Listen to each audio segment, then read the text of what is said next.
Elle avait passé 38 années de sa vie à obéir à une voix qu'elle croyait entendre du ciel, et le dernier appel qu'elle décida de suivre la conduisit dans une forêt de Casamance dont personne, à Quimper, à Rennes ou à Brest, n'entendrait plus parler pendant des mois. Ce soir-là, dans un petit studio prêté par sa congrégation, au 3e étage d'un immeuble tranquille du centre de Rennes, Colette Joanneau-Prige bouclait une valise qui ne contenait presque rien. 2 robes sombres, 2 livres de théologie annotés d'une écriture serrée, un carnet noir à couverture cartonnée dans lequel elle avait tenu son journal spirituel pendant 3 décennies, une trousse de toilette, un chapelet en bois d'olivier rapporté d'Haïti après le tremblement de terre où elle avait servi pendant 2 ans dans les camps de réfugiés autour de Port-au-Prince. À côté de la valise, sur la petite table où elle prenait ses repas depuis presque 2 ans, une enveloppe brune, fermée par un ruban, attendait d'être glissée dans son bagage à main. Elle contenait 22 000 euros, retirés en plusieurs fois, en petites coupures, comme on retire de l'argent, quand on ne veut pas que la banque pose de questions, et surtout pas quand on ne veut pas s'en poser à soi-même. Elle avait 60 et 1 an. Elle avait été religieuse pendant 38 d'entre elles.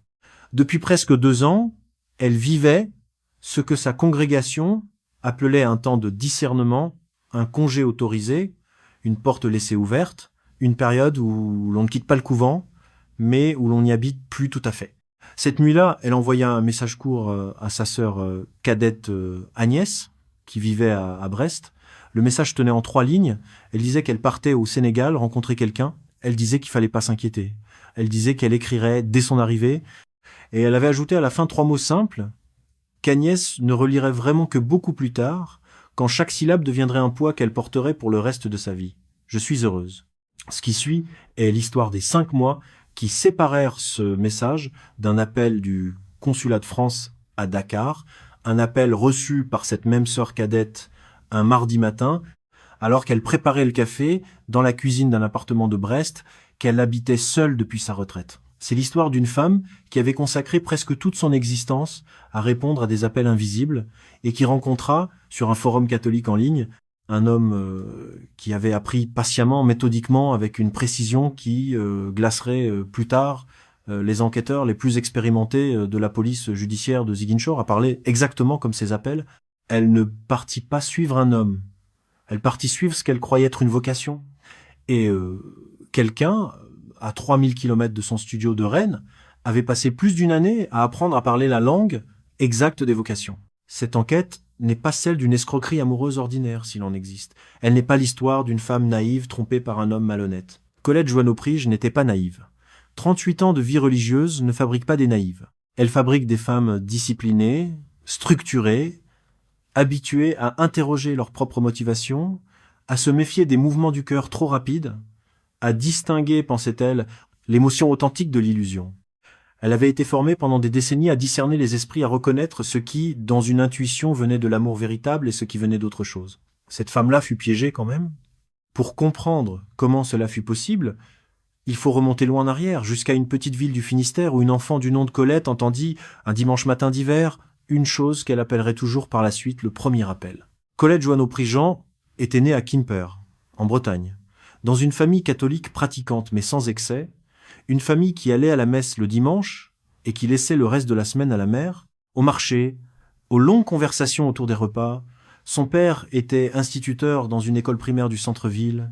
Sa mère tenait une petite mercerie près de la cathédrale, un commerce qu'elle avait hérité de sa propre mère et qu'elle allait céder à sa fille cadette Agnès quand celle-ci renoncerait, elle, à devenir religieuse pour choisir l'enseignement primaire. Les 2 sœurs avaient 3 ans d'écart. Elles étaient différentes en presque tout. Colette lisait, Agnès courait. Colette posait des questions sur Dieu quand elle avait 7 ans. Agnès posait des questions sur les cartes de géographie quand elle avait le même âge. À 23 ans, après un baccalauréat brillant, 2 années d'études de lettres à Rennes qu'elle interrompit sans les terminer, et une longue conversation avec un vieux prêtre de la paroisse Saint-Corentin de Quimper, qu'elle appelait toujours simplement Père Alain, Colette annonça à ses parents qu'elle entrait au couvent des Sœurs de la Charité de Rennes. Sa mère pleura beaucoup, non pas d'opposition, mais d'un mélange compliqué de fierté et de deuil. Son père, l'instituteur, ne dit presque rien pendant plusieurs jours. Puis un soir, à table, il posa sa fourchette et dit simplement à sa fille « Va et fais bien ce que tu vas faire parce qu'on ne revient pas de ces décisions-là. » Elle prit le voile après 2 années de noviciat et devint, dans la vie que sa congrégation lui assigna, Sœur Marie-Thérèse, un nom choisi en l'honneur d'une carmélite qu'elle avait toujours admirée pour sa manière rugueuse et directe de parler de Dieu. Colette Joanneau-Prige devint sœur Marie-Thérèse Joanneau-Prige, et cette seconde identité qu'elle porta pendant plus de 38 ans devint sa peau véritable. Ses proches l'appelèrent Marie-Thérèse. Sa sœur Agnès continua parfois à l'appeler Colette, surtout dans les moments d'intimité familiale, mais jamais en public.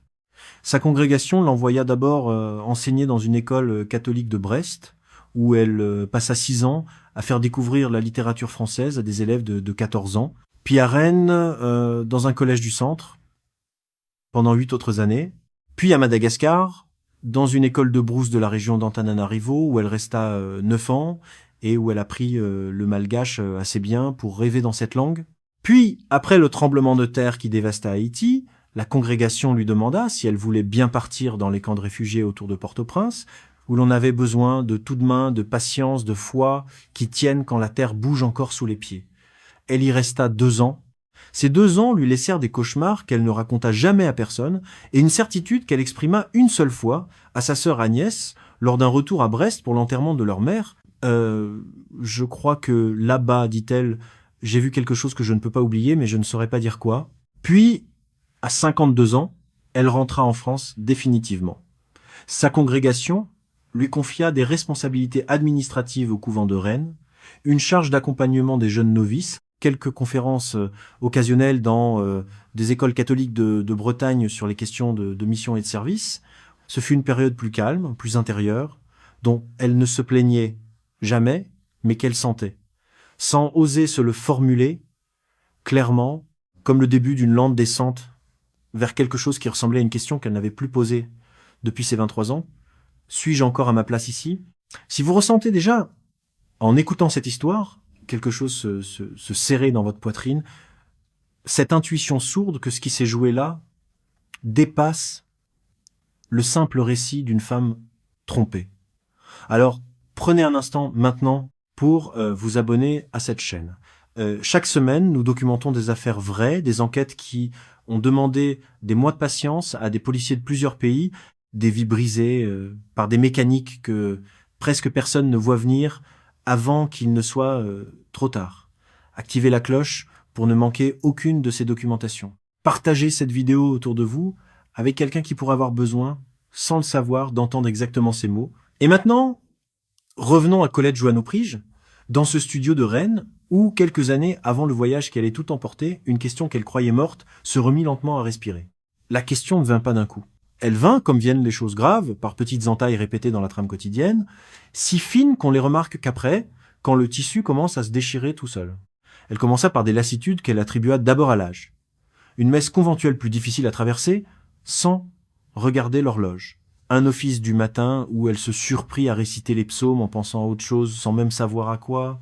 Une conversation avec une jeune novice de 24 ans qui lui parlait de sa vocation avec une ferveur que Colette écoutait avec attention et à laquelle elle répondait avec des mots justes, mais dont elle s'aperçut, en sortant du bureau, qu'elle n'avait pas su reconnaître en elle-même les échos qu'elle attendait. Elle avait joué son rôle sans faille. C'était le mot qui lui vint et qui la troubla. Jouer. Elle en parla à son accompagnateur spirituel, le père Yannick Kermarek, prêtre de la paroisse Saint-Corentin de Quimper, un homme de 55 ans qu'elle connaissait depuis presque 15 ans et à qui elle disait tout. Kermarek l'écouta pendant plusieurs mois sans presser aucune conclusion. Il connaissait ses moments dans la vie religieuse, il savait qu'il passait parfois, il savait aussi qu'il le passait pas toujours. Un matin de printemps, dans le petit bureau de la paroisse où il se retrouvait tous les mois, Colette lui dit une phrase qu'il n'oublia jamais. Elle dit mon père, je crois que je ne sais plus si je suis ici parce que Dieu m'y appelle ou parce que je ne saurais plus vivre autrement. Kermarek resta longtemps silencieux. Puis il lui suggéra de demander à sa mère supérieure un temps de discernement, une période prévue par les règles de la congrégation, pendant laquelle une religieuse peut se retirer temporairement de la communauté sans quitter les vœux pour interroger sa vocation dans un cadre différent. La mère supérieure Bénédicte Treilloux, qui dirigeait la congrégation depuis plus de 12 ans, écouta la demande de Colette avec une gravité tranquille. Bénédicte avait alors 67 ans, elle connaissait Colette depuis presque 3 décennies. Elle avait vu ces mouvements chez d'autres, parfois ils aboutissaient à un retour approfondi, parfois à un départ pacifié, parfois à des années de flottement dont personne ne savait bien quoi faire. Elle donna son accord pour une période initiale de 10 à 8 mois, renouvelable une fois, pendant laquelle Colette resterait sœur mais habiterait hors du couvent, dans un studio que la congrégation possédait à Rennes, un logement modeste mis à disposition des membres en situation particulière. Colette prit possession du studio par une matinée de septembre, avec une petite valise, un sac de livres, un crucifix en bois qu'elle accrocha au-dessus de la table, et un sentiment qu'elle n'arriva pas à nommer immédiatement, mais dont elle comprit très vite qu'il ressemblait à ce que ressent quelqu'un qui vient de sortir d'un long hôpital sans savoir s'il est guéri. Pendant les premiers mois, elle organisa sa journée comme au couvent. Elle se levait à 5h30, elle disait ses offices seule, à voix basse, dans le silence de son studio. Elle prenait un petit déjeuner frugal. Elle marchait chaque matin dans le parc du Tabor à Rennes, quel que soit le temps. Elle lisait. Elle rendait visite à quelques personnes âgées d'une paroisse voisine 2 après-midi par semaine, une activité que le père Kermarek lui avait suggérée pour ne pas la laisser sans forme de service. Elle appelait sa mère supérieure une fois par mois, brièvement, pour lui donner des nouvelles. Mais peu à peu, la structure qu'elle avait maintenue par discipline commença à s'effriter. Non parce qu'elle voulait qu'elle s'effrite, simplement parce qu'aucun cadre extérieur ne la soutenait plus. Personne ne l'attendait à 5h30 pour l'office. Personne ne remarquait si elle sautait un chapelet. Personne ne l'appelait pour un déjeuner en communauté. Elle commença à dormir plus tard. Elle commença à sauter des offices. Elle commença à passer des journées entières dans le studio, sans parler à personne, sinon à sa voisine dans le couloir qui lui disait bonjour en sortant faire ses courses. C'était pas un naufrage. C'était pas non plus une libération. C'était un flottement. Un état intermédiaire dans lequel Colette Jouanneau-Prige, qui avait toujours vécu en réponse à quelque chose, l'appel de Dieu, l'obéissance à sa supérieure, l'attention aux plus pauvres, la préparation d'un cours, la gestion d'une classe, se retrouva pour la première fois de sa vie adulte sans rien à quoi répondre. Elle avait des heures. Elle n'avait plus d'assignation. C'est dans cet état précis, à peu près 1 an après le début de son discernement, que sa main tapa un jour, dans un moteur de recherche, une expression qui lui vint sans qu'elle sût pourquoi, catholique engagée en Afrique subsaharienne. Elle cherchait vaguement, elle le comprit plus tard, une manière de retrouver le fil d'un service qui lui manquait. Le moteur lui proposa plusieurs résultats. Parmi eux, un groupe de discussion en ligne réunissant des laïcs, des religieux, des missionnaires et des sympathisants intéressés par les projets caritatifs et pastoraux en Afrique de l'Ouest et centrale. Elle demanda à en devenir membre. Sa demande fut acceptée quelques heures plus tard. Elle passa les premières semaines à lire, elle ne participa pas, elle observa, elle regarda des laïcs de Toulouse échanger avec un prêtre béninois sur un projet d'école maternelle. Elle vit une religieuse belge partager une expérience de mission au Cameroun. Elle apprit des choses sur des régions du continent qu'elle ne connaissait pas, la Casamance par exemple, cette bande de terre sénégalaise coincée entre la Gambie et la Guinée-Bissau, où un catholicisme minoritaire coexistait avec un islam très majoritaire, dans un climat que les uns décrivaient comme apaisé et les autres comme sourdement tendu.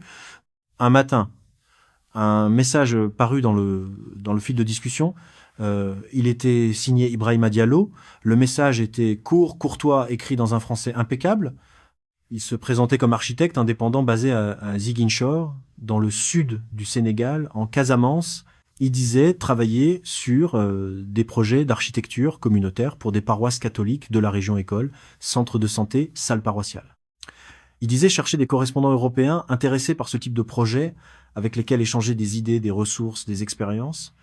Il ajoutait qu'il était catholique lui-même, converti depuis l'enfance, dans une famille où la question religieuse avait toujours été délicate, mais où la foi avait fini par trouver sa place. Il signait en souhaitant à tous une belle journée dans la paix du Christ. Colette lut le message. Elle le relut. Il y avait quelque chose de posé, de mesuré dans le ton qui la retint. Beaucoup d'autres messages du groupe étaient enthousiastes, chargés d'exclamations, remplis d'urgence. Celui-ci était calme. Il ne demandait rien. Il proposait un échange. Elle décida d'y répondre. Elle écrivit un message bref, également courtois, dans lequel elle se présentait comme religieuse française en période de retraite temporaire, ayant enseigné à Madagascar et servi en Haïti, intéressée par les projets pastoraux en Afrique de l'Ouest. Elle ne mentionna pas son discernement, elle ne mentionna pas son studio. Elle signait simplement « Sœur Marie-Thérèse, congrégation des sœurs de la Charité de Rennes ». Ibrahima répondit dans l'heure qui suivit. Il la remerciait pour son message. Il disait avoir été touché par son parcours Madagascar. Haïti et disait qu'il avait toujours pensé que ceux qui avaient servi dans ces contextes-là comprenaient certaines choses que d'autres ne pouvaient pas comprendre. Il posait ensuite une question précise, technique presque, sur la manière dont les congrégations françaises accompagnaient les jeunes vocations dans les pays du Sud. La question était juste, elle demandait une vraie réponse. Colette prit 2 jours pour répondre. Elle écrivit une réponse longue, argumentée, appuyée sur ses souvenirs de Madagascar et sur des lectures qu'elle avait faites au couvent. Elle envoya le message avec l'impression, en cliquant, de faire quelque chose qui lui manquait depuis longtemps. Elle enseignait. Ce fut le commencement. Ibrahima Diallo avait 28 ans. Il vivait dans une maison familiale modeste d'un quartier périphérique de Ziguinchor, avec sa mère, 2 de ses jeunes frères, et une cousine qui avait perdu ses parents dans les années précédentes. Il n'avait aucun diplôme d'architecte. Il n'en avait jamais commencé les études. Il avait fait une école secondaire irrégulière, interrompue à plusieurs reprises pour des raisons économiques, et avait travaillé pendant 3 ans comme guide touristique informel dans la région de Ziguinchor et du delta du Casamance, accompagnant de petits groupes de visiteurs européens en excursion dans les mangroves. C'était pendant ces années de guide qu'il avait fait une observation qui allait déterminer la suite de sa vie. Il avait observé que les femmes seules, en particulier les femmes seules d'un certain âge venues d'Europe, se comportaient différemment des couples et des groupes de jeunes. Elles posaient d'autres questions, elles parlaient plus lentement, elles écoutaient plus longtemps. Elles laissaient parfois des pourboires démesurés à la fin de l'excursion, non par calcul, mais par une sorte d'excès émotionnel qu'il ne comprenait pas immédiatement. Il avait remarqué qu'elles s'attachaient facilement aux guides jeunes, aimables, respectueux. Il avait remarqué que certaines d'entre elles écrivaient ensuite depuis l'Europe plusieurs mois plus tard, avec des messages qui parlaient de la beauté du pays et qui suggéraient, entre les lignes, une envie de revenir. Ibrahima n'était pas un imbécile. Il était même de l'aveu ultérieur de tous ceux qui le côtoyèrent, y compris ceux qui l'accusèrent, un homme d'une intelligence pratique remarquable.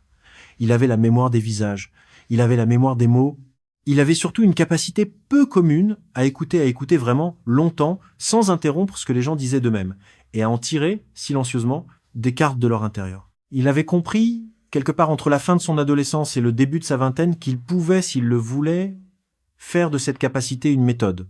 Il avait choisi de le vouloir.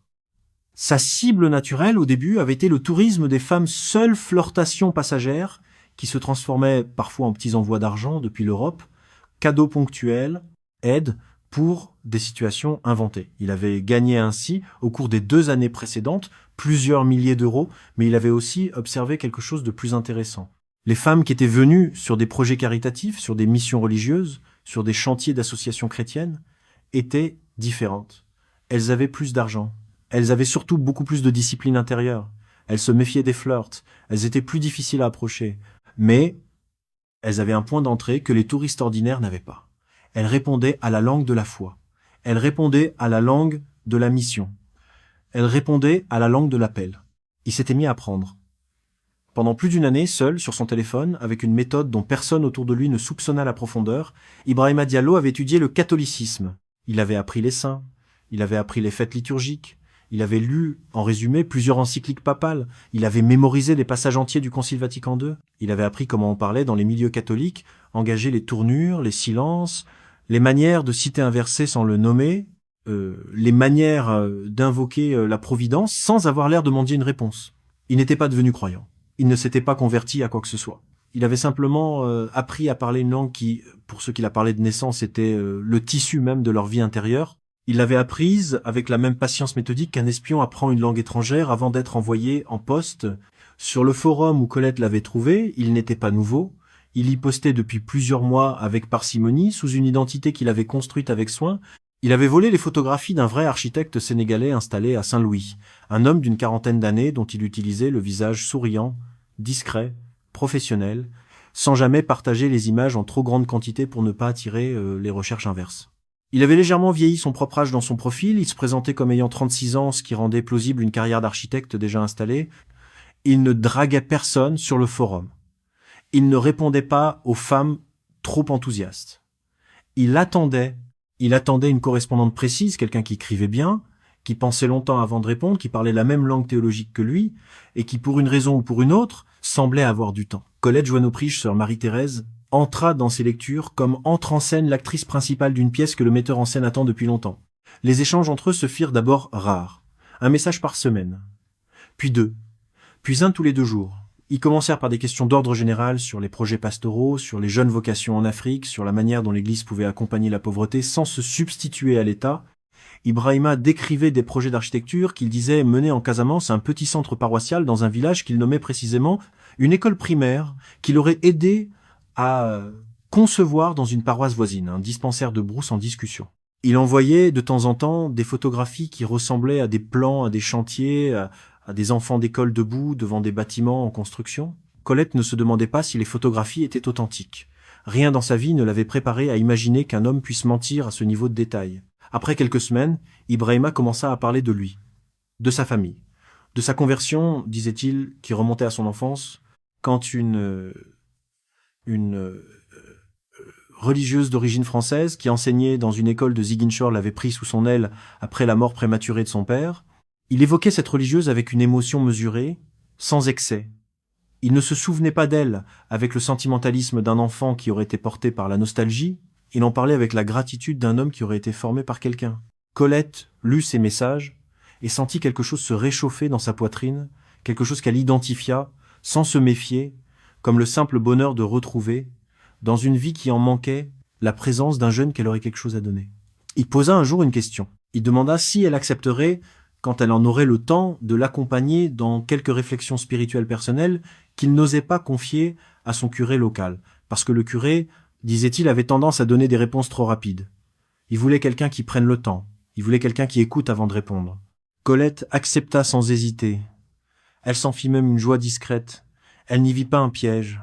Comment aurait-elle vu un piège dans quelqu'un qui lui demandait exactement ce qu'elle savait le mieux faire au monde? Ce fut, mesuré froidement, le moment précis où le piège commença à se refermer. Ibrahima ne demanda jamais d'argent pendant les premiers mois. Il demanda même jamais rien de matériel. Il demanda des lectures. Il demanda des livres. Il demanda des références. Il demanda des interprétations. Il partageait ses réflexions personnelles, ses doutes, ses moments d'aridité spirituelle, dans un langage si juste, si précis, si conforme à ce que Colette avait entendu pendant des années dans les retraites de sa congrégation, qu'elle se surprenait parfois à lui écrire des réponses aussi longues qu'un chapitre de conférence. Elle mettait des heures à composer ses réponses. Elle se sentait pour la première fois depuis longtemps utile en profondeur. Le père Kermarek, avec qui elle continuait à se voir tous les mois, remarqua un changement dans sa manière d'être. Elle était plus vive, elle parlait plus. Elle avait recommencé à préparer ses lectures avec la rigueur d'autrefois, lui demanda un jour d'où venait ce regain. Elle lui répondit qu'elle avait retrouvé, par Internet, une forme de correspondance apostolique qui la nourrissait. Elle mentionna Ibrahima sans détail. Elle dit simplement « Un jeune homme, sénégalais, catholique, engagé dans des projets architecturaux pour l'Église. Il a besoin d'être écouté. Cela me fait du bien de servir à cela. » Kermarek, sur le moment, ne pensa rien de particulier. Il en aurait dû, il se le dirait plus tard. Longtemps, les mois passèrent. Ibrahima commença à parler de sa vie personnelle avec une confiance croissante. Il n'était pas marié, il n'avait pas d'enfant. Il vivait chez sa mère dont il s'occupait car elle était veuve depuis plusieurs années. Il disait avoir eu, dans sa jeunesse, une histoire amoureuse qui s'était mal terminée, pas dans les détails, jamais dans les détails, mais assez pour laisser entendre qu'il avait souffert. Il disait avoir renoncé, depuis, à chercher activement une compagne et s'être tourné vers son travail, sa foi et une forme d'engagement communautaire qui remplissait ses journées. Il ajoutait, en passant, qu'il n'excluait pas que la Providence lui présente un jour quelqu'un, mais qu'il ne se sentait pas en droit de forcer les choses. Colette ne s'attarda pas sur cette phrase. Elle la lut, elle passa à la suite. Elle ne s'aperçut pas que la phrase l'avait touchée. Elle ne s'aperçut pas qu'elle avait commencé, sans se le formuler, à imaginer ce jeune homme comme quelqu'un qu'elle aurait voulu voir heureux. Ils passèrent à des échanges vocaux vers le 10e mois. Ibrahima proposa timidement, disant qu'il trouvait que les mots écrits étaient parfois trop lents pour ce qu'ils avaient à se dire. Colette accepta après une hésitation qu'elle nota dans son journal spirituel, une hésitation qu'elle interpréta comme une prudence naturelle, non comme un avertissement. Le premier appel dura 20 minutes. Sa voix l'a surpris, elle était calme, grave, respectueuse. Il l'appelait ma sœur avec une déférence que personne en France n'employait plus depuis longtemps. Il posait des questions. Et il écoutait les réponses jusqu'au bout, sans interrompre, avec des silences qui témoignaient d'une attention réelle. Les appels devinrent hebdomadaires, puis presque quotidiens. Vers le 12e mois, Ibrahima demanda, avec beaucoup de précaution, s'il pouvait la voir. Non pas se rendre en France, précisa-t-il, il n'en avait pas les moyens, mais lui montrer son visage par vidéo. Une fois, pour qu'elle sache à qui elle parlait. Colette accepta après réflexion. Elle vit apparaître sur son écran un jeune homme au visage rond, aux yeux calmes, à la peau très noire, vêtu d'une chemise blanche modeste, assis dans une pièce, sobre où l'on distinguait un crucifix en bois derrière lui, sur le mur. Il souriait avec retenue. Il la salua avec la même déférence que dans les appels vocaux. Il ne parla que quelques minutes. Il coupa le premier. Les photographies étaient volées. Le visage à l'écran n'était pas le sien. Ibrahima avait payé un jeune cousin de Ziguinchor pour se prêter, pendant quelques appels vidéo brefs, à un rôle qu'il ne comprenait pas très bien, mais qu'il exécutait contre un billet. Colette ne pouvait évidemment pas le savoir. Elle vit un jeune homme. Elle enregistra dans sa mémoire un visage qui allait, pendant plusieurs mois, incarner pour elle la voix qu'elle entendait à l'autre bout du fil. Vers le 14e mois, elle parla d'Ibrahima au père Kermarek pour la première fois, de manière étendue. Elle expliqua l'échange, la profondeur des conversations, le sérieux du jeune homme. Elle demanda à Kermarek s'il accepterait un jour de participer à une visioconférence à 3 justes pour connaître Ibrahima, juste pour avoir son avis pastoral sur cette relation apostolique qui prenait beaucoup de place dans sa vie de discernement. Kermarek accepta. Il vit Ibrahima 3 semaines plus tard, un après-midi, dans une visioconférence qui dura une petite heure. Ibrahima parla peu. Il répondit aux questions de Kermarek avec courtoisie. Il évoqua ses projets, sa foi, la difficulté de vivre chrétien dans un milieu majoritairement musulman. Kermarek le trouva impeccable dans son maintien. Et, pourtant, en raccrochant, Kermarek ressentit un malaise qui ne sut pas nommer. Quelque chose dans la manière dont Ibrahima citait les Écritures ne sonnait pas juste. Quelque chose dans son emploi des mots. Ce n'était pas qu'il se trompait, il ne se trompait sur rien. Ce n'était pas qu'il parlait mal, il parlait très bien. C'était plutôt que sa langue théologique semblait un peu trop propre, un peu trop récente, comme un vêtement neuf porté par quelqu'un qui aurait dû le porter depuis longtemps. Kermarek pensa à des explications culturelles, un catholicisme sénégalais. Il ne le connaissait pas bien, et il finit par attribuer son malaise à sa propre ignorance. Il en parla à Colette, mais sans insister. Il dit simplement « C'est un homme qui a l'air sérieux, mais je te recommanderais de garder cette relation dans le registre apostolique, ma sœur, et de ne pas laisser s'installer une intimité qui pourrait te déranger dans ton discernement. » Colette hocha la tête. Elle promit d'être prudente. Elle rentra chez elle et écrivit à Ibrahima dans la soirée pour lui dire que le père Kermarek l'avait trouvé très bien. Cet aveu fit basculer quelque chose dans la stratégie d'Ibrahima. Il comprit qu'il avait passé un test non pas parce qu'il avait convaincu Kermarek, mais parce que Colette avait décidé de lui rapporter que Kermarek ne s'y était pas opposé. Il comprit que, à partir de ce moment, elle traiterait leur relation comme une chose validée. Il pouvait maintenant, avec beaucoup de patience, la faire glisser vers l'étape suivante. L'étape suivante avait un nom qu'il ne prononça jamais mais qu'il maîtrisait parfaitement. C'était la révélation mutuelle. Il devait lui confier quelque chose de suffisamment intime pour appeler, en retour, une confidence de sa part. Il choisit avec soin. Il lui parla un soir, d'une voix plus lente que d'habitude, d'une nuit récente où il avait eu ce qu'il appela une aridité spirituelle, un moment où sa foi lui avait paru vide, où il s'était senti seul devant son crucifix, où il avait douté que ses projets aient un sens. Il ne pleura pas au téléphone, il ne joua pas la détresse. Il partagea ce moment avec la pudeur d'un homme qui aurait douté qu'il eût le droit d'en parler. Colette lui répondit avec une profondeur qui la surprit elle-même. Elle lui parla de sa propre traversée. Elle lui parla pour la première fois avec quelqu'un d'autre que Kermarek de son discernement. Elle lui expliqua qu'elle-même, à 61 ans, après 38 années de vie religieuse, se posait des questions qu'elle croyait avoir résolues à 23. Elle lui dit qu'elle vivait dans un studio à Rennes, que la congrégation lui avait donné du temps, qu'elle ne savait pas si elle rentrerait au couvent au terme de la période autorisée. Elle ne se rendit pas compte en lui disant cela qu'elle venait de lui donner la carte complète de sa vulnérabilité. Ibrahima ne réagit pas immédiatement, il attendit 2 jours. Puis il écrivit un message long dans lequel il la remerciait de sa confidence, il lui exprimait sa gratitude d'avoir été jugé digne de la recevoir. Il lui disait que sa providence à elle et sa providence à lui semblait parler la même langue et qu'il voulait rien précipiter, mais qu'il ressentait à distance la certitude que leur rencontre n'était pas un hasard. Il termina en écrivant une phrase qui pour Colette allait devenir plus qu'une phrase. Il écrivit « Ma sœur, je crois que vous êtes ce qu'on appelle chez nous une cygne. Je ne sais pas encore le sens précis de ce signe, mais je sais que je dois y prêter attention. » Colette lut le message 3 fois, elle sentit son cœur battre plus vite, elle ne se demanda pas pourquoi il battait plus vite.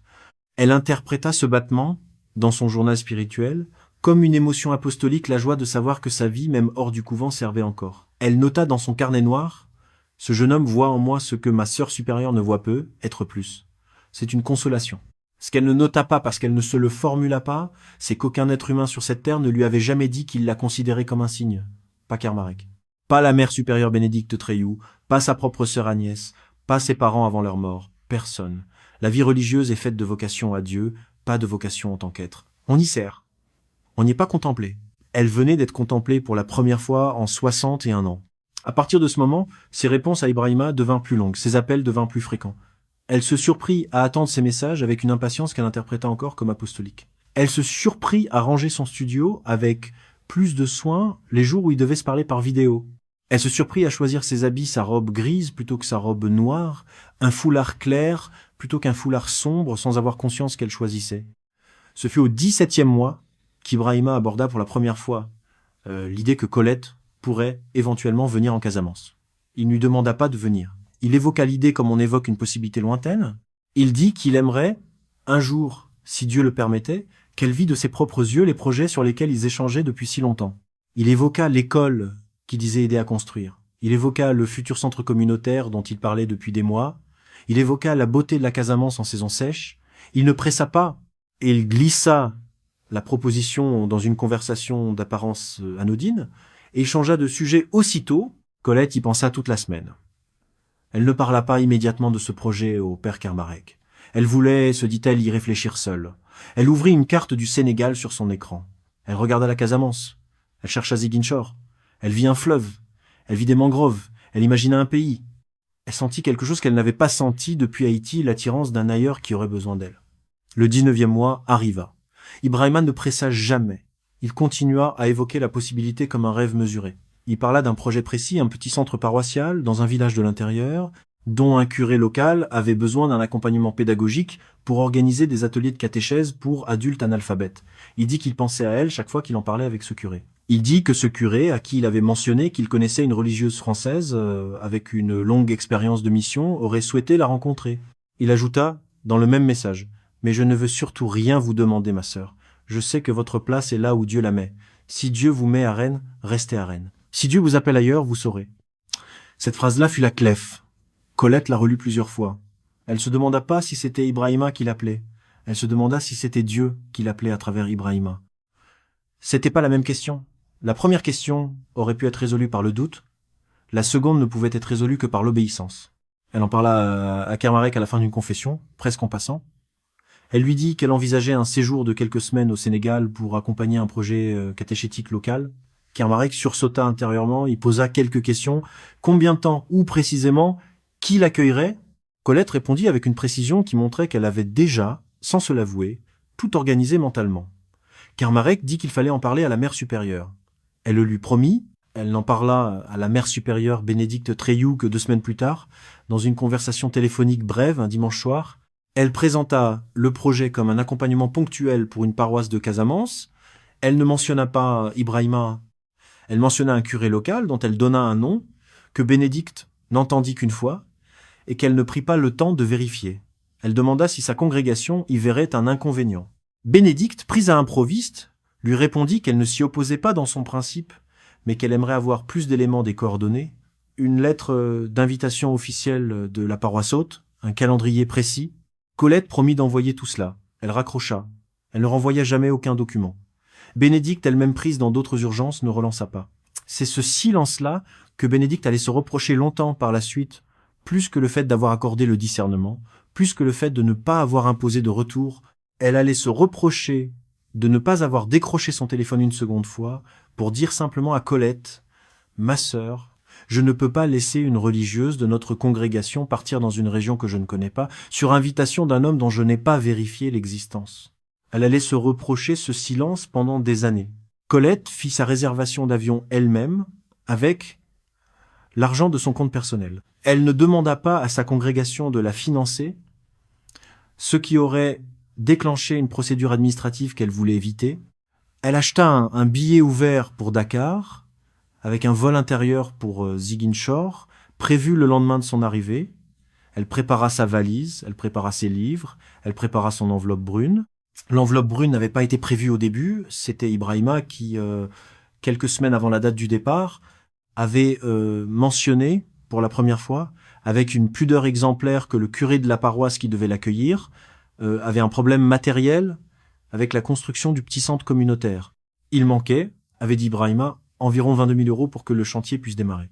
Il n'avait pas demandé cet argent, il avait simplement mentionné la somme un soir, presque en s'excusant, comme si le seul fait d'en parler était une indélicatesse. Il avait ajouté que la paroisse cherchait des mécènes, que ce n'était évidemment pas à Colette de résoudre ce problème, qu'elle ne devait surtout pas se sentir engagée par cette information. Colette avait mis 3 jours à décider. Elle avait sur ses comptes personnels, hérité de la vente du petit patrimoine familial après la mort de leurs parents, une somme d'environ 30 000 euros qu'elle n'avait presque jamais touchée. Elle avait toujours pensé que cet argent finirait un jour en donation à une œuvre. Elle décida que le jour était venu. Elle retira l'argent en plusieurs fois pour ne pas éveiller l'attention de sa conseillère bancaire. Elle le rangea dans une enveloppe brune. Elle prit la décision, sans en parler à personne, de le remettre à Ibrahima en main propre à son arrivée, pour qu'il le transmît lui-même au curé du village. Elle n'en parla pas à Kermarek, elle n'en parla pas à Bénédicte, elle n'en parla pas à sa sœur Agnès. La veille du départ, elle envoya à Agnès le message qui allait devenir la dernière chose qu'Agnès Joanneau-Prigent aurait comme trace de sa sœur avant que tout ne s'effondre. 3 lignes, dites précédemment, terminées par « Je suis heureuse ». Agnès, en lisant le message tard le soir, dans sa cuisine de Brest, en resta plusieurs minutes stupéfaite. Elle ne savait pas que sa sœur pensait à partir. Elle ne savait rien d'aucun projet sénégalais. Elle ne savait pas qu'il y avait quelqu'un. Elle répondit dans les 5 minutes « Colette, appelle-moi demain matin, s'il te plaît, je veux comprendre ». Elle n'eut jamais d'appel. Colette prit son vol le lendemain à l'aube, laissa son téléphone en mode avion pendant les 24 premières heures, et à son atterrissage à Ziguinchor, ne trouva ni le temps ni l'envie de rappeler sa sœur. Ce fut la dernière semaine ordinaire de la vie de Colette Joanneau-Prigent. À l'aéroport de Ziguinchor, Ibrahima l'attendait. Elle le reconnut immédiatement, non pas à cause de sa taille ou de son visage réel, mais parce que le jeune homme qui vint à sa rencontre correspondait dans son maintien, dans son sourire, dans sa manière de tenir un bouquet de fleurs simple, à l'image mentale qu'elle s'en était fabriquée pendant 10 à 9 mois. Elle ne se demanda pas pourquoi il paraissait plus jeune qu'elle ne l'avait imaginé. Elle ne se demanda pas pourquoi son visage était différent des photographies du forum. Elle attribua ses impressions à la fatigue du voyage. Il la salua avec une déférence parfaite. Il l'appela ma sœur devant les policiers de l'aéroport, ce qui donna à leur rencontre une couleur pastorale immédiate, comme si elle arrivait pour une mission officielle. Il porta sa valise. Il l'installa dans une petite voiture ancienne qu'il conduisait avec précaution. Il ne lui demanda rien pendant le trajet, sinon des nouvelles de son voyage. Il la conduisit à une petite chambre d'hôte tenue par une famille catholique de Ziguinchor, où il avait, disait-il, réservé une chambre pour la première semaine, le temps qu'elle s'acclimate avant de rejoindre le village où se trouvait le fameux centre communautaire. Ce fut la première ruse. La chambre d'hôte existait, la famille catholique existait, rien de ce cadre n'était mensonger. Ce cadre servait à un seul but donné à Colette, dans ses premiers jours, une impression de solidité qui compenserait ses éventuelles inquiétudes. Le premier soir, il ne resta pas. Il la laissa se reposer. Il lui souhaita une bonne nuit avec une réserve exemplaire et repartit dans sa voiture. Elle dormit d'un sommeil profond. Le lendemain matin, il vint la chercher pour la messe. Ils allèrent à la cathédrale de Ziguinchor, une église modeste, où une petite communauté catholique se retrouvait le dimanche. C'est là que Colette rencontra la seule autre personne de cette histoire qui allait devenir un témoin capital, sœur Fatou Badji, religieuse sénégalaise de la congrégation des sœurs de Saint-Joseph, 44 ans, cadette responsable de plusieurs projets d'alphabétisation dans la région. Fatou repéra Colette immédiatement à cause de son habit civil discret, mais reconnaissable une croix de bois sur un pull sobre, la manière de faire le signe de croix, la façon de s'agenouiller. Elle vint la saluer à la fin de la messe. Elles échangèrent quelques mots. Colette lui présenta Ibrahima comme un ami sénégalais, qui l'accueillait dans le cadre d'un projet pastoral. Ibrahima salua Fatou avec une politesse impeccable. Il ne s'attarda pas. Fatou raconterait plus tard aux enquêteurs qu'elle avait ressenti un malaise qu'elle n'avait pas su exprimer sur le moment. Colette lui avait paru lumineuse, le mot revient dans sa déposition, mais aussi étrangement perdu. Fatou avait noté un détail qui allait rester gravé dans sa mémoire. Colette regardait Ibrahima non pas comme on regarde un ami ou un compagnon de mission. Elle le regardait comme quelqu'un qui essaie de voir, à travers un être, une chose que cet être n'est pas. Fatou n'avait pas su comment aborder Colette à ce sujet. Elle s'était séparée avec la promesse de se revoir. Elles ne se revirent jamais. Le 3e jour, Ibrahima aborda le sujet de l'enveloppe.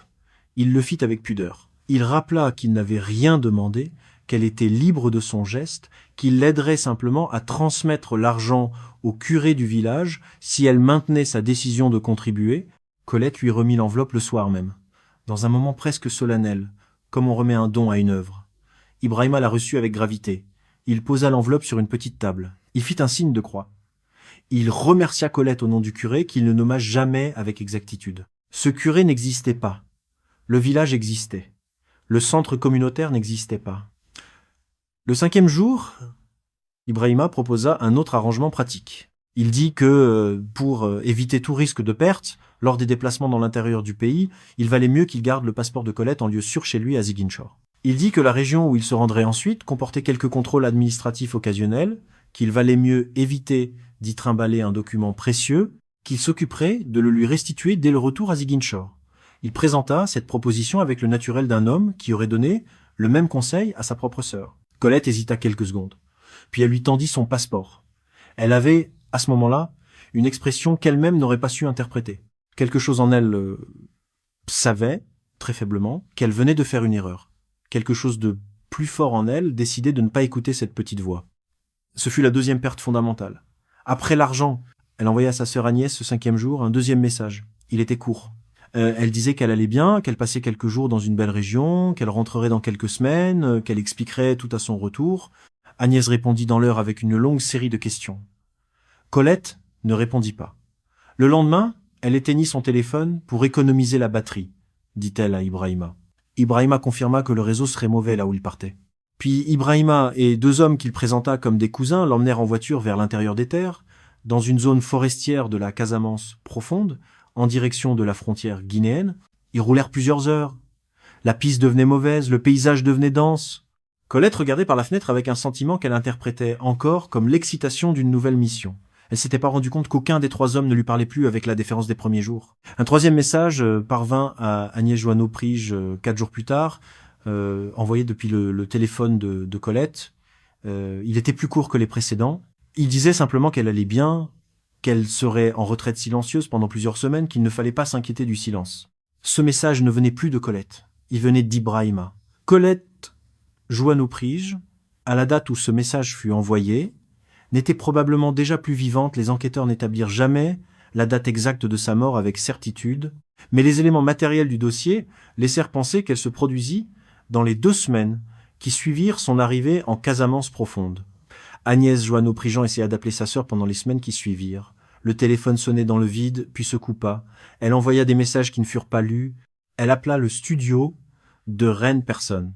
Elle appela la mère supérieure Bénédicte Treilloux, qui lui répondit avec surprise qu'elle n'avait pas de nouvelles de Colette depuis plusieurs semaines, mais qu'elle ne s'en était pas inquiétée dans la mesure où sa sœur, en discernement, avait le droit à la discrétion. Agnès insista. Elle raconta les 3 messages. Elle raconta le voyage. Bénédicte pâlit.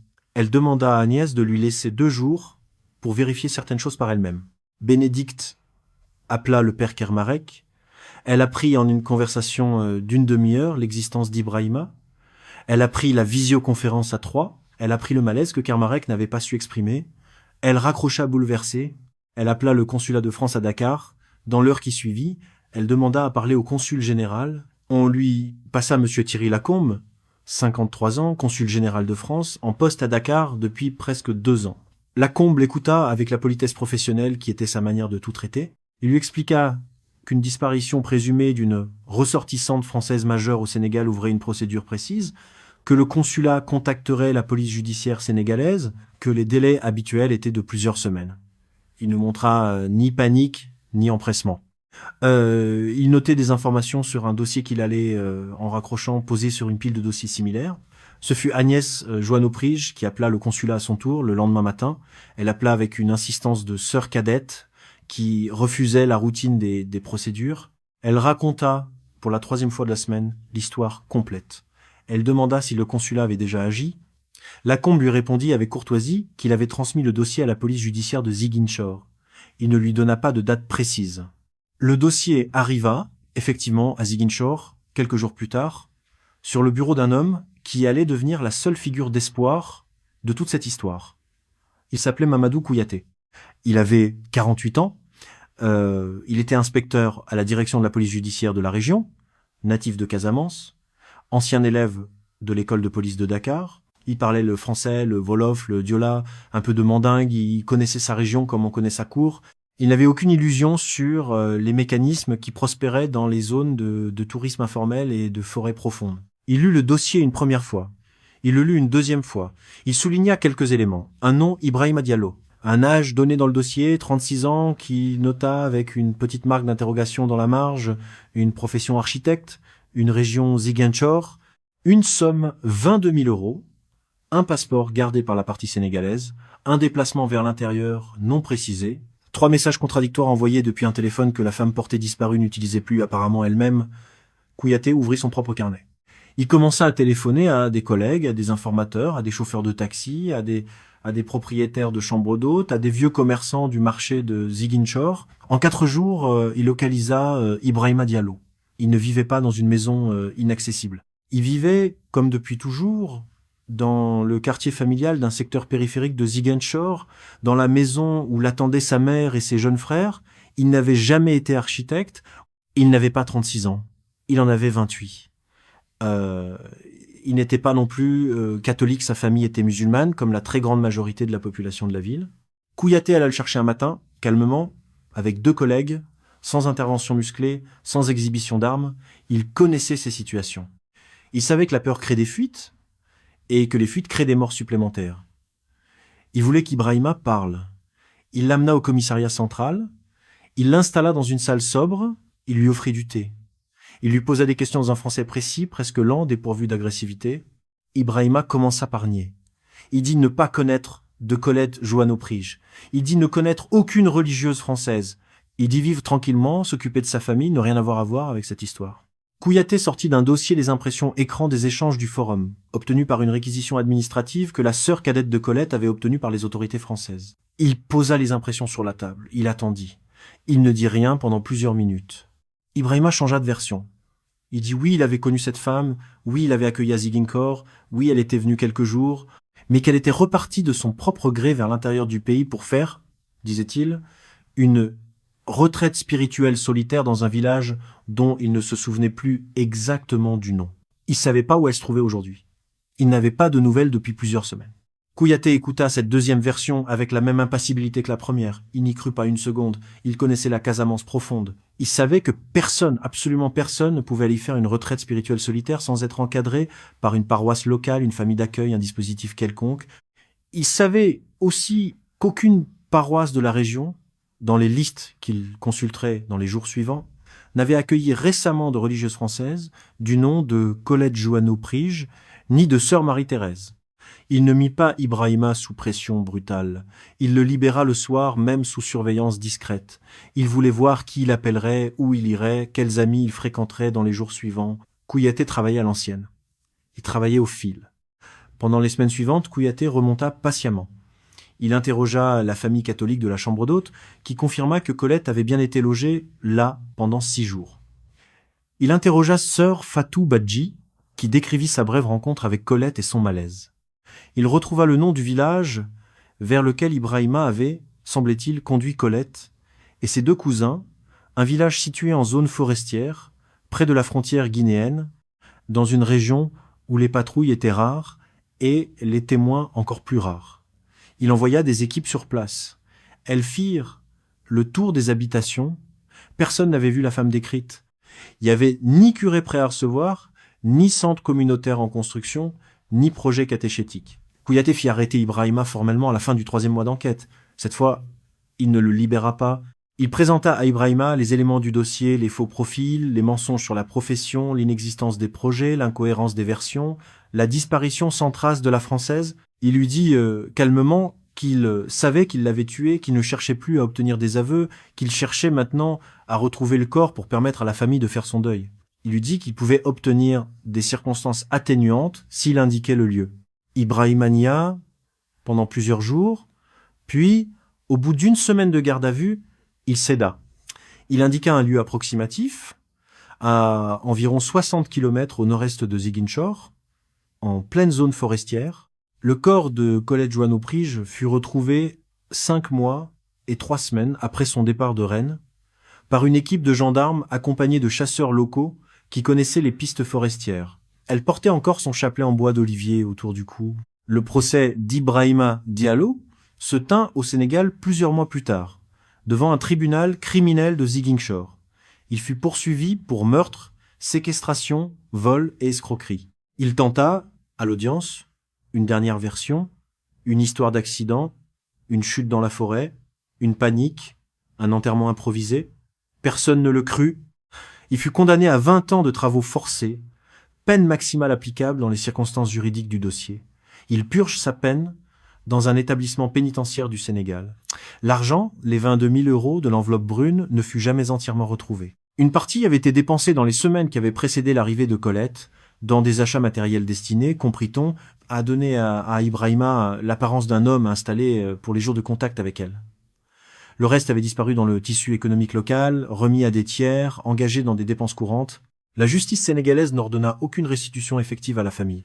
La congrégation des Sœurs de la Charité de Rennes publia, quelques jours après l'annonce officielle du décès, un communiqué sobre et digne. Il ne nommait pas Ibrahima Diallo. Il ne décrivait pas les circonstances du crime.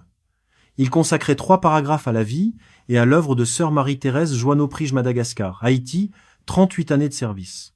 Il se terminait sur une phrase courte qui disait simplement que la communauté priait pour le repos de son âme et pour la conversion de ceux qui avaient permis sa mort. La mère supérieure Bénédicte Treilloux demanda à rencontrer Agnès Joanneau-Prigent. Elles se retrouvèrent dans le parloir du couvent de Rennes, une pièce simple au mur blanc, avec une petite table et 2 chaises, un crucifix au mur, une fenêtre donnant sur le jardin intérieur. Elles restèrent ensemble 3 heures. Ce qui se dit ce jour-là n'a jamais été rendu public. Agnès en sortit sans larmes, avec le visage d'une femme qui avait pris une décision qu'elle ne partagerait avec personne. Bénédicte, elle, pleura seule, dans sa cellule, plusieurs jours après. Elle démissionna de ses fonctions de supérieure au bout de l'année suivante. Elle demanda à sa congrégation d'être affectée à une communauté contemplative où elle passerait, disait-elle, le reste de ses jours à prier pour toutes les portes qu'elle n'aurait pas su fermer à temps. Le père Yannick Kermarek écrivit une lettre à sa hiérarchie diocésaine plusieurs semaines après l'enterrement. La lettre ne fut jamais rendue publique, mais elle circula, en interne, dans plusieurs congrégations françaises. Elle portait un titre sobre, sur le discernement des communautés pendant les périodes de congé de leurs membres. Elle parlait, dans une prose retenue et travaillée, de ce que Kermarek appelait la solitude des portes ouvertes, ces moments dans la vie religieuse où l'on donne à une sœur la liberté sans lui donner le filet, où l'on retire la structure sans mettre en place l'accompagnement, où l'on confond le respect de sa personne avec l'abandon de son suivi.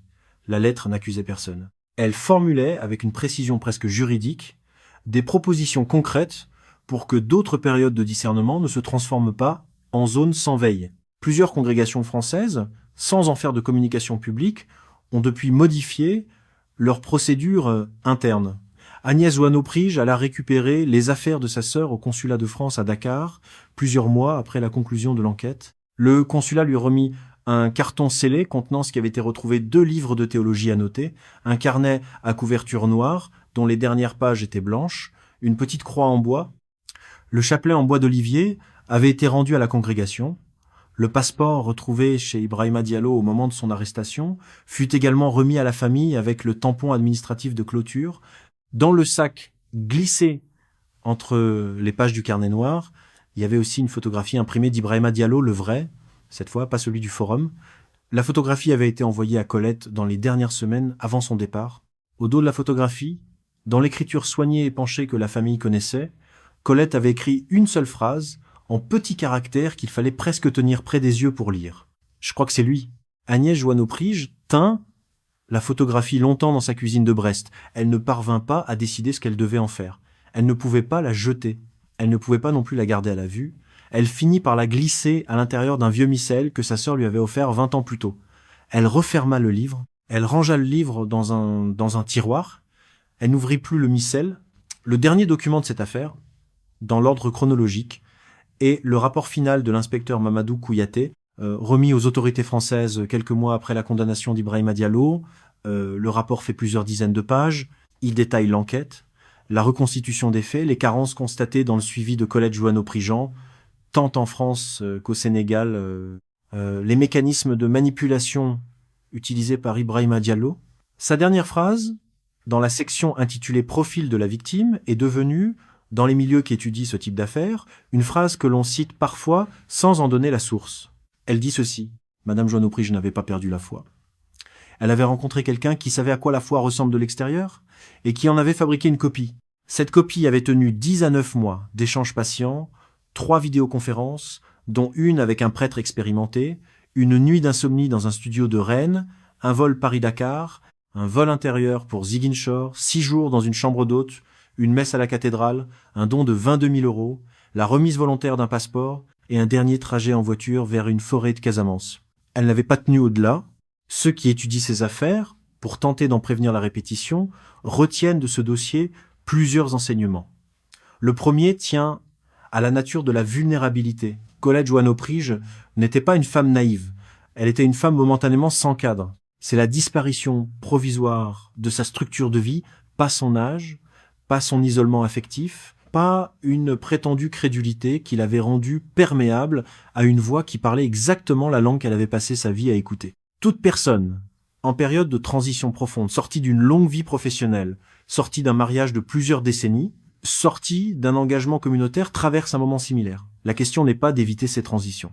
La question est de ne jamais les traverser sans un filet humain qui sait où l'on se trouve et à qui l'on rencontre. Le deuxième enseignement tient à ce qu'Ibrahima Diallo avait compris avant tout autre. Il avait compris qu'on ne piège pas quelqu'un en lui offrant ce qu'il désire. On le piège en lui offrant ce à quoi il croit devoir obéir. Colette n'était pas tombée amoureuse d'un homme. Elle avait obéi à ce qu'elle croyait être un appel. C'est une manière beaucoup plus profonde de tomber et beaucoup plus difficile à identifier comme chute. Le troisième enseignement tient au silence des institutions. Ni sa congrégation, ni son accompagnateur spirituel, ni le consulat de France, ni sa propre sœur n'avaient su, à temps, mettre en cohérence les signaux qui, chacun de leur côté, auraient dû suffire à déclencher une alerte. Chacun avait vu une pièce du tableau. Personne n'avait tenu le tableau entier. Cette carence-là est structurelle. Elle ne relève pas d'une négligence individuelle. Elle relève d'une manière collective de traiter les décisions des personnes majeures comme des affaires privées jusqu'au moment où elles cessent d'en être. Le quatrième enseignement, le plus difficile à énoncer, tient à la nature de ce qui a été volé. Ibrahima Diallo a volé 22 000 €. Il a volé une vie, il a aussi volé, et c'est peut être le plus grave, l'idée même de la vocation dans la vie de Colette Joanneau-Prige. Dans les dernières semaines de son existence, celle où elle croyait avoir répondu à un appel, elle vivait dans une fiction. Elle croyait obéir à quelque chose de grand, elle obéissait à quelqu'un de petit. Personne, jamais, ne peut lui rendre la clarté qui a précédé cette fiction. Le nom de sœur Marie-Thérèse Joanneau-Prige est aujourd'hui inscrit dans un petit registre de la congrégation des Sœurs de la Charité de Rennes, aux côtés des noms des sœurs mortes en mission, dans une rubrique que la congrégation a créée spécialement pour ce dossier et qui s'intitule sobrement morte hors mission, mais dans une intention de service. Un office est célébré pour elle chaque année, à la date anniversaire de son départ pour le Sénégal. Agnès Joanneau-Prigent, sa sœur cadette, vit toujours à Brest. Elle a repris depuis quelque temps une correspondance modeste avec la mère supérieure Bénédicte Treilloux, qui vit désormais dans une communauté contemplative du sud de la France. Les deux femmes s'écrivent quelques lettres par an, elles n'ont plus jamais parlé entre elles du contenu de la conversation de 3 heures qu'elles ont eue dans le parloir du couvent de Rennes. Sœur Fatou Badji, à Ziguinchor, poursuit ses projets d'alphabétisation. Elle raconte parfois à ses jeunes recrues, sans nommer personne, l'histoire d'une religieuse française lumineuse qu'elle avait rencontrée un dimanche à la cathédrale et dont le regard, disait-elle, cherchait à travers un jeune homme quelque chose que ce jeune homme n'était pas. Elle utilise cette histoire pour leur apprendre à ne pas laisser passer, dans leur propre rencontre, un malaise qu'elle ne saurait pas nommer. L'inspecteur Mamadou Kouyaté est parti en retraite anticipée. Il vit dans un village de Casamance où il aide, à titre bénévole, une petite association locale qui accompagne les jeunes tentés par les circuits d'escroquerie en ligne. Il ne parle presque jamais de l'affaire Joanneau-Prige. Quand on lui pose la question, il répond seulement qu'il en a vu d'autres, avant et après, et qu'aucune ne lui a laissé une impression comparable à celle-ci. Le père Yannick Kermarek, à Quimper, célèbre toujours la messe à la paroisse Saint-Corentin. Il a 15 ans de moins que ne les avait Colette à sa mort. Il pense à elle presque chaque jour. Il pense à la visioconférence à Troyes, il pense à son malaise qu'il n'avait pas su nommer, il pense à la lettre qu'il a écrite et qui circule. Il n'a jamais retrouvé, dit-il, à ceux qui le connaissent bien, la même confiance dans son propre discernement pastoral. Il continue pourtant, il continue à écouter les autres. Il a simplement appris à ses dépens qu'un malaise sans nom n'est pas rien que c'est peu, être, dans une vie, la chose la plus précieuse à apprendre à formuler à voix haute et à temps. Cette documentation a été construite à partir d'éléments issus du dossier d'enquête sénégalais, des procédures consulaires françaises, des témoignages recueillis auprès des proches et des accompagnateurs spirituels, ainsi que des correspondances internes de la congrégation des Sœurs de la Charité de Rennes, dans le respect des identités et des équilibres humains encore vivants. Les noms utilisés dans le récit reprennent ceux du dossier tel qu'il a été rendu public par les autorités des deux pays. Elle n'a pas été racontée pour flatter la fascination qu'inspirent les affaires criminelles. Elle a été racontée parce que, quelque part en ce moment même, une autre femme en transition profonde répond à un message d'un correspondant qu'elle trouve extraordinairement compréhensif, et parce que ce message peut être trop, comme 10 à 9 mois plus tôt, il ressemblait à Colette Joanneau-Prige, à un appel qu'elle croyait ne plus attendre. Si cette femme regarde cette vidéo, ou si quelqu'un qui l'aime la regarde, l'enseignement le plus dur de ce dossier tient en une phrase que Colette n'avait pas eu le temps de formuler pour elle-même. Un appel véritable ne demande jamais à être suivi seul. Il demande à être partagé, examiné, vérifié, entouré. Il accepte le doute, il accepte les questions, il accepte la lenteur. Il accepte qu'un tiers, à qui l'on rend compte, l'écoute et le pèse. Ce qui refuse, cela n'est pas un appel. C'est une copie.